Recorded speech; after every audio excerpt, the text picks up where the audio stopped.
It's Chris Fade and Caroline Stanbury's Not So Epic podcast. Brought to you by NMC Healthcare and Cosmesurge. Head to cosmesurge.com. Oh, we're back. We're back, and I'm in the best mood, Chris. I know. You haven't stopped talking since we've come here. Chris and Caroline's Not So Epic podcast. We're back for another episode. You were back. You have been traveling the world. I'm so happy to see you. I won't argue. Really? I cried all the way home. Are you happy to see me? I am happy to see you, Chris. I'm happy to be home. We chat a lot on WhatsApp and on Instagram. Mm-hmm. And yeah, we see each other a fair few, but you've been traveling for a while. I was traveling. We haven't had a chance to actually see each other. Very big news both ways, Chris. I know, right? We'll start with you because it's always about me. I got engaged. That's pretty bloody huge. And guess who did it? Who did it? I did it. You did it. What do you? Who did it for you? Well, I you? had the help of Will Smith. Yeah, do it that in there. In Jordan. Yeah, slide that in. So caught up my buddy Will Smith. No, I did. I mean, I don't have his number. Yeah, right. His people were chatting to my people. My people's just me. Yeah. Yeah. I've got people. You've got no people. You've got people. I've got people. Yeah, sure. And yeah, we went and I was in Jordan and I surprised my beautiful girl Brianna. I think we've got some footage we can probably throw in here if we can, and you can see it all happening. He pretended to take a selfie with my girl B, and I popped the question behind it. It was amazing. Don't want to take any credit, but I did help choose the ring. Yeah, you know what? I showed you the ring. I showed you the ring before, and I wanted to get. You've got expensive taste. I have the best taste, Chris. I mean, there was no one better. You could have called up. It's true, and I sent you the photo, and I said, "Be honest with me. What do you think about the ring?" Now, B, my fiance, had given me a little bit of an idea of what she wanted, and so I sort of went off that, but I wasn't sure at the end of it. And then you said, "No, it looks great, amazing." It was amazing. And it looks gorgeous, yeah. And I wouldn't have turned that down either, Chris. You really? A lot of pressure when I want you to understand from a guy's perspective, you know, it's a lot of pressure. I've realized that in the last 2 weeks, 3 weeks since we've been engaged, let's see the ring. And like all of a sudden I feel like I'm being judged. Do you know what I mean? It was a big ring, Chris. It was a big ring. But I was actually surprised. I was expecting a nugget. But okay, hold on. If it was a small ring, would people not say, "Can I see the ring?" Like if no, they'd say, "Can I see it?" And then they go, then they sort of take your hand, they go a bit closer, and then you go. But what do you do? What do you do if you have a friend that has a bad how do you react to it? You just go, it's beautiful, really lovely, really high voice. So if Caroline has ever come to you and gone, "Oh, it's really nice," flying. But yeah, it was super cool. It was good. It was. It feels good. It feels good to be engaged. It feels good to have remortgaged the house. Oh gosh. Well, they say an engagement ring needs to be 3 months of your monthly salary. Did you know that? You're that rich? Yeah. I had no idea. It was only I would have married you. It was only 1 month. Jem, I'm getting divorced and marry Chris. Jem. Good old. Did you pick the ring that Jem got you for your engagement, or did he do it all on his own? No, I told him the shape. That was it. He said he was petrified to go buy something like that without me. I just asked him. I think the same as Brianna told you. She wanted a shape, right? She told you the shape. Yeah. I think that's fair enough. We have to wear it for the rest of our lives, hopefully. So, you know. Yeah, true. Yeah. Really, really happy. Let's go to. Okay, I had an engagement, great, but you. Yeah. Wow. No, there's been a lot. Honestly, you did a lot. You were in LA, and you. The first thing that I saw you do was like a TV show. I thought it looked like you were like Ellen DeGeneres on stage for a moment. I thought I was. Did you? I think I did. The night before, honestly, I lay in bed because when my girlfriend asked me to do it's called According to Caroline. What is According to Caroline? Which is like life according to Caroline. And actually, when I redo this now and take it on tour, I want to do According to Caroline, leave your husbands at home. It is not for men. Mm-hmm. It's for women.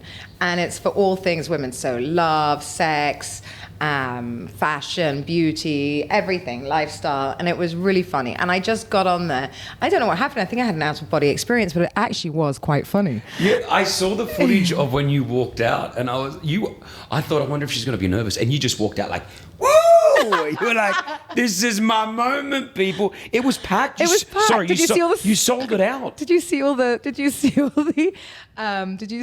phones go up? I mean, because I haven't seen it. Obviously, when you're doing something like that, you don't really know the vibe in the room, and they'd got it all going with I want to dance with somebody before. It was great. And I felt like I just had such a happy feeling. And I think because everybody had paid to be there and to see me, that no one was going, oh God, get her off stage, so everyone was in it. And I think that it provided me such a buzz. And once they started laughing, I started going. And I stood there for 2.5 hours. You've never done anything like this before, have you? Nothing. I thought I was going to be sick the night before, literally vomit. And I mean, in the worst kind of way, I just like, why have I done this to myself? But it worked out, thank God. And I didn't fall flat on my face. Would you do it again? Are you doing it again? I am going to do it again. I actually want to take it on tour, and everyone loved it. And I think it's meant to be sort of like, a little bit between sort of stand-up and self-help. And it's funny, and it's got to be funny. Life is taken way too seriously, as I think I've also learned over the last few days of doing this race and everything else, that people take things in general just too seriously. And so I think if you can make fun of yourself, people enjoy it. They really enjoy it. And I think it's important to make fun of yourself. I think we are too serious. With social network, I feel like everyone's just too serious. Some people look straight at the negative. They try to find a negative out of a positive situation. Oh my God. You could raise $100,000 for someone, and then someone would be like, yes, but did you raise it for... And I'm like, dude, seriously? What reason? I mean, I've had a bit of that just lately, and especially with what I've just done, because I mean, it was really hard on my body. I've just driven, I don't know, I think it was... does anyone know the 4 days, 12 hours a day? I think the kilometers, I think it was one, I can't remember. I've written it down somewhere. She drove around the world 3 times, okay? That's basically what it was. Okay, so you went from LA, and then the next thing I see, you were in a car with Paris Hilton. You're driving from, it looked like you began in, was it London? And then the next moment you're in Paris. Paris, Geneva, Monte Carlo. And this was for charity. This was for charity. What was it about? It was 3 children's charities in Africa, and we raised just under €1 million. Wow, that is amazing! €1 million. No, it was great. It was one of the toughest, I think, adrenaline experiences I've ever had in my life. I got back on the plane and cried all the way home. Honestly, I really did. I just don't know. Because I wasn't there. You didn't give me any cuddles, and there was no Chris Fade every day with me. Yes, no up the nose shots when you were on the radio. Oh yeah. I think it was the adrenaline of just doing. We had no sleep, 6 a.m. calls. We arrived at 7. I got in 7 hours after everybody else on every single day that I got there. And then, straight into glam, straight to a party, straight out till 3 o'clock in the morning, straight back up at 3 hours later. I mean, I lived off, I don't even, air.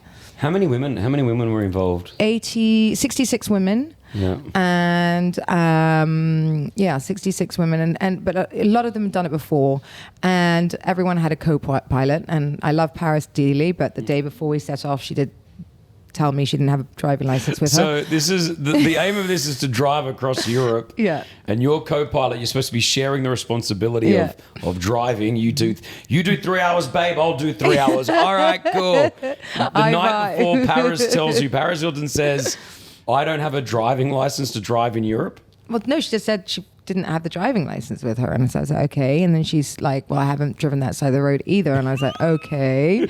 And then I was like, you know what? I've got 3 kids, so I'm just going to take this on myself. And then I actually did, to be fair to her, get my assistant, Megan, onto the insurance. But then again, she hasn't driven that side of the road either. And then I'm one of those people that just needs to be in control. And I was like, okay, I'll just do the whole thing. And craziest moment on tour, what was it? Was there a moment that you would just remember? You the bathroom? I saw the bathroom on Instagram. Yeah, I think the most amazing, most epic part for me was the going onto the motorway with a cavalry of 30 cars, and we were in the front with a police escort going down the motorway. It was just, and the music was blaring, and I just looked back and I saw all these supercars behind me, for everything, Bentley to Lamborghinis to Ferraris, all covered in red with all the girls wearing the same T-shirt. It's cool. And you look back and I was like, I am never going to relive this. It was epic with the police in front of us, and obviously we were quite a scene coming down. And then, yes, everything from having to pee in stand-up loos across France. So, where else am I going to go? And I got a lot of, no one could believe I posted that. But, I mean, that was part of my journey. It was hilarious. I mean, I peed all over my trainers, had to throw them out. It's like joining Cirque du Soleil trying to manage Sorry, that. Guys. Sorry about that. I was getting a bit graphic it's there. It's the truth. Yeah, cool. There's no other way around it. You have to hang off something. Yeah. I'm just trying to word this the right way. A male has the ability of aiming pretty well here. No. females don't have that ability to aim. So it's not about the aiming. So it's like really, It's- really a thing. So there's two handles that you're meant to hold on to while leaning backwards, Yes. whilst your feet go forwards, and whilst your trousers are down. Yeah. Whilst it's like a thing. You It's explained it to be in Cirque du du Soleil, Soleil. yes, which and I- apologies to anyone that's in Cirque du Soleil for that comment, because they spend 25 years of their life training, and Caroline Stanbury said it's like going to the bathroom. Yeah. It was. I managed to miss and not aim at anything. I was less Very cool. Well, disastrous. I got engaged, and you went on road trips and became Ellen DeGeneres. It's been a pretty epic couple of weeks. I went back on. Paris and I felt like we'd made Simple Life 2.0. How is Paris? I mean, obviously, I don't know Paris. I've met her a few times, Yeah. and she seems. The one time that I got to spend a little bit more time with her, the perception of what I thought Paris Hilton was going to be like wasn't that. It was something else. It was, really cool. She's a trooper, and although Paris was, she had her moments where she was sleeping and doing everything else. She really kept me going, and she could have got out at any time. I mean, it's not as easy as you think. No, I know. And she didn't, and we were so happy. We started together, we finished together. She agreed to do this with me. She gave up a lot to do it. She was meant to be actually DJing in Ibiza at the time, and I'm sure earning quite a lot of money for doing it. Yeah. And she gave it up. We did this road trip, and as much as we've both laughed, cried, said, it was an experience I think that we'll never ever forget. And Paris and I have known each other since we were 16 years old. How did you guys meet? We used to holiday together when we were little, and we were the Hiltons and the Stanburys. Stanburys. Yeah. Gosh, that sounds so posh. No, like just me and Paris actually. But we were monkeys, absolute monkeys at my friend's house in Saint-Tropez, and he used to ground us all the time because we would do things like steal his car in the middle of the night, not come home from nightclubs, kiss boys in bushes, do everything that we weren't allowed to do. We were terrible, and so. So you in Saint-Tropez? Saint-Tropez. So I don't yes. even know. I've never been. We've just lived we've lived different lives, man. 16, you're in where were you? Saint-Tropez. Saint-Tropez with Where were Paris you? Hilton. Yes, I was like in a place called Riverwood in Sydney, where if you walk down the street, you get mugged. This one's, I'm kissing boys in bushes. In Saint-Tropez. We wish, yeah, man. With Ferraris. That's so cool. So it took us back to being that sort of age, and we had so much fun. We really, belly laughs. She said to me, I think I got abs from laughing so much. I mean, when we set off, and you've got to remember, Chris, I don't drive here. Yeah. I haven't driven for the good past 3-4 years. Why don't you drive here, Caroline? Because I have a driver and a cook and a housekeeper. Driver, chef. Life's hard. I was like, let me get back into my Caroline bubble. What did you learn? Okay, so I learned I could drive. Okay, you're 42, we've said. 3, I think. 43. Am I 3 or 2? 3. 3. Hold on. Let me check with the assistant. 43. What? Your mind goes, Chris. Your mind. Now my back's gone too. I'm like, What would you do this again? Never. Never I again. can happily say never, ever, ever will I do this again. But thank you for asking me this time. Did you learn anything from it? About how to drive properly? I hate Waze. Waze,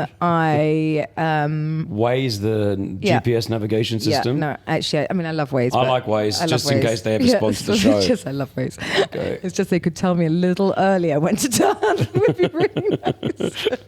And from now on, I'm going to bicycle everywhere.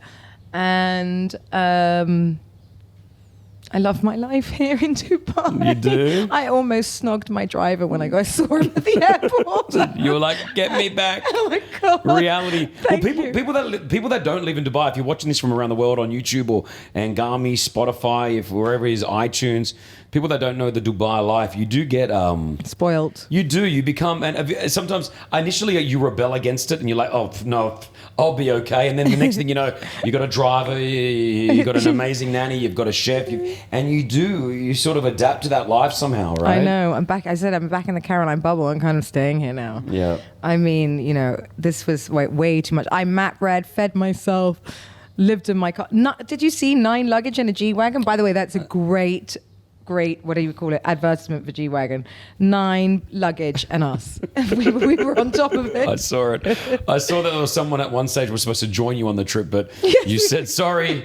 And I'm sure this person would have been super excited because they would have been like in the car with you in Paris and they probably told all their friends about it. And then you're like, sorry, we got extra luggage. You're not coming along. She'd come back from Korea. I'd come back from LA. Our time clocks. Oh my God. So the organizer was furious with me. So apparently at 6 a.m. we had a photo call, 7 a.m. She came to the hotel and I had no idea, Chris, no recollection of this. Apparently they let her into my room. She shook me, held my pulse because she thought I died. Who's this? The organizer of the whole trip. And she was so angry because she couldn't get me up for the thing.